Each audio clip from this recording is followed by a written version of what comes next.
त्याचबरोबर किरीट सोमय्याचा जे भ्रष्टाचार आहे त्याचा उल्लेख राऊत साहेबांनी केलेला आहे आणि त्याचबरोबर बरेचसे काही विषय त्यांनी समोर आणलेले आहेत। मला वाटते निश्चित रूपाने तो विषय ते EOWकडे पाठवणार आहे। ते विषय आणखीन त्याच्यात चौकशी झाली पाहिजे, त्यासाठी त्यांनी स्वतः माहिती दिलेली आहे। मला वाटते ज्या पद्धतीने हरियाणा कनेक्शन सगळं त्यांनी काढलेलं आहे, म्हणजे आम्ही आधीपासून बोलत होतो सर्वात जास्त घोटाळा कुठे झाला असेल ते IT डिपार्टमेंटमध्ये आहे।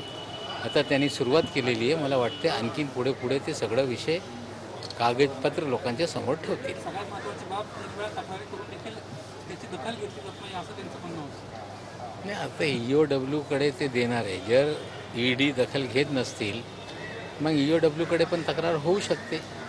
आता पुढे कसं काय होणार आहे, कागदपत्र त्यांनी अजून कुणाच्या समोर ठेवलं नाही। मला वाटते भविष्यात त्यांनी सांगितलेलं आहे की आता आम्ही सुरुवात करतो, हळूहळू विषय सगळे समोर आणू।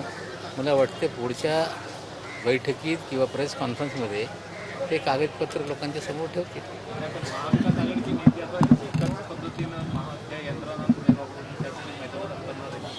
नाही बघा, असं आहे की या देशामध्ये यंत्रणेचा वापर करून सरकार पाडणं, आमदार फोडणं, आमदार खरेदी करणं हे सगळं उघड झालेलं आहे। काही लोक बंगालमध्ये TMC सोडून भाजपमध्ये गेले होते, मग नंतर ते पुन्हा परत आले। त्यांनी सगळी काय परिस्थिती ते समोर ठेवली। या राज्यामध्ये पण यंत्रणेचा दुरुपयोग होते हे स्पष्ट आहे। मला वाटते की जास्त दिवस यंत्रणेचा गैरवापर चालू शकणार नाही। महाराष्ट्रामध्ये त्यांनी नावं घेऊन कुठल्या कुठल्या नेत्यांना कोण त्रास देते, कुठली यंत्रणा त्रास देते याची माहिती लोकांच्या समोर ठेवलेली आहे। मला वाटते जबाबदारीने सगळे त्यांनी आरोप लावलेले आहे। भविष्यात कागदपत्र लोकांच्या समोर ते देतील। कुटुंबांना जो त्रास देणं सुरू आहे याबद्दल काय सांगाल? माझं पवारांचं देखील मोठ्या प्रमाणात असं आहे की जे कोणी नेते थेट त्यांच्याकडे न जाता त्यांचे जवळचे लोकांना बोलवणे, त्यांच्या घरातल्या लोकांचे बँक अकाउंट काढणे हे काही नवीन नाही। बरेचसे लोकांचे या पद्धतीने ते काढत आहे।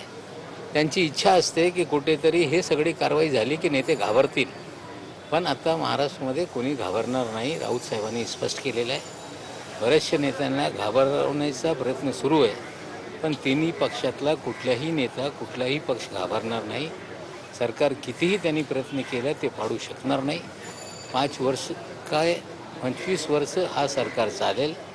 राऊत साहेबांनी स्पष्ट केलेलं आहे की 2024 साली देशात पण परिवर्तन निश्चित होणार आहे। ज्या प्रकारे आज 5 राज्यांमध्ये परिस्थिती निर्माण झालेली आहे किंवा इतर राज्यातल्या तेलंगणा राष्ट्र पार्टीचे KCR गप होते, आता त्यांनी बोलायला सुरुवात केली।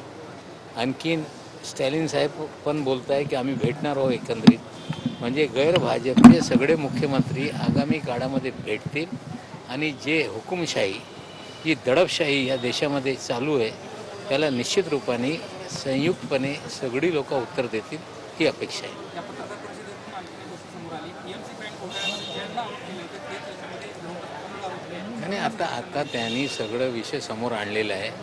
मला वाटते पुढच्या प्रेस कॉन्फरन्समध्ये सगळे कागद ते लोकांच्या समोर ठेवतील आणि कागदपत्रशिवाय कुठलेही आरोप ते लावत नाही असं मला वाटते। तुम्हाला काही जबाबासाठी विचारले का? कारण की ज्या पद्धतीने चर्चा सुरू आहे आणि तुम्ही सुद्धा जी बाजू मांडतायत नाही, मी जे एंटेलियाचा विषय आहे त्या बाबतीत मी बोललो। मी जे काय बोललो हे NIAच्या चार्जशीटच्या आधारावर बोललो। जर कमिशनला काही माझ्याकडून माहितीची गरज असेल किंवा रिप्लाय द्यायची असेल, माझे वकील तेव्हा रिप्लाय देतील। ईडीच्या ज्या चुकीच्या कारवाई चालू आहेत त्या संदर्भात महाविकास आघाडीचे नेते जाऊन ईडीच्या कार्यालयात भेटणार होते, कधी जाणार आहेत ते? आता सुरुवात राऊत साहेबांनी केलेली आहे। निश्चित रूपाने ही सुरुवात झालेली आहे, काय हे थांबणार नाही। एकजुटीने कसं पुढे जायचे ते चर्चा करून आम्ही निर्णय घेऊ।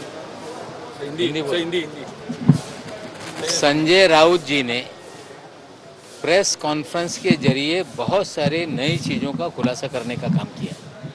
विशेषकर पिछली सरकार में IT घोटाला हुआ है उसकी जानकारी उन्होंने दी। कौन से ठेकेदार इसमें पैसे उन्होंने बनाए, पैसे कहाँ गए, ये सारी जानकारी दी है।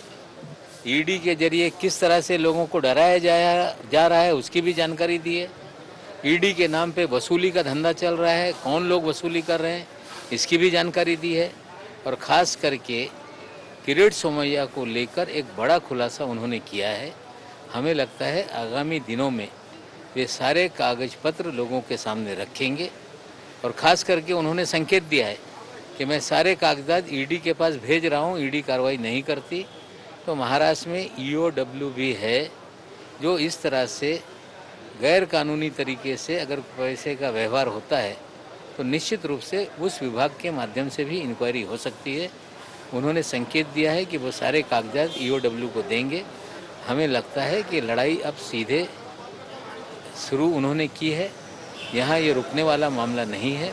आगामी दिनों में तीनों पार्टी के लोग भी बैठेंगे और किस तरह से सेंट्रल एजेंसीज़ का जो दुरुपयोग है उसके खिलाफ लड़ा जाए, निश्चित रूप से रणनीति बनाई जाएगी। KCR कल तक चुप थे, अब उन्होंने भी बीजेपी के खिलाफ मोर्चा खोला है। वे भी उद्धव ठाकरे जी से मिलने वाले हैं। स्टालिन साहब ने कहा है कि ममता जी से हम लोग मिलेंगे। गैर बीजेपी सरकारों के मुख्यमंत्री बैठेंगे।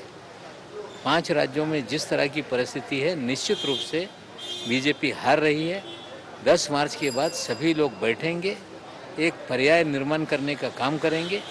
और जिस तरह से लोगों को डराने का, भय पैदा करके सरकारें गिराने का षड्यंत्र खेला जा रहा है, हमें लगता है अब इस तरह का खेल देश में नहीं चलेगा। और ख़ास करके महाराष्ट्र में तीनों पार्टी के नेता इस तरह की कार्रवाई से डरने वाले नहीं। 5 साल सरकार चलेगी, 25 साल सरकार चलाएंगे और एक पर्याय निर्माण करके 2014 में भी देश में सत्ता परिवर्तन करेंगे।